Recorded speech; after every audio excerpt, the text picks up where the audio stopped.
গুলো সম্পর্কে কিছু তথ্য এবং উপাত্ত আপনাদেরকে উপস্থাপন করব। মুসলমানদের দ্বিতীয় পবিত্রতম স্থান হচ্ছে মসজিদে নববী। এই মসজিদটি নির্মাণ করেন সর্বশেষ নবী এবং রসুল মুহাম্মদ সাল্লাল্লাহু আলাইহি ওয়াসাল্লাম। বিভিন্ন সময় সম্প্রসারিত হতে হতে সর্বশেষ 10,20,500 বর্গমিটার আয়তনের এই মসজিদের চারপাশে রয়েছে বিশাল আঙ্গিনা।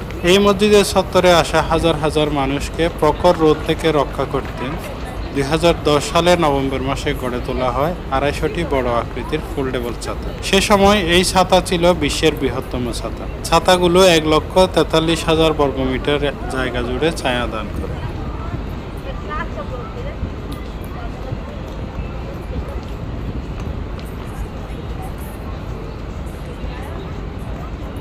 সৌদি আরবের প্রতিষ্ঠাতা বাদশাহ আব্দুল আজিজ 1951 খ্রিস্টাব্দে মসজিদে নববীর উত্তর দিকে সম্প্রসারণ করেন এবং আয়তন বাড়িয়ে 6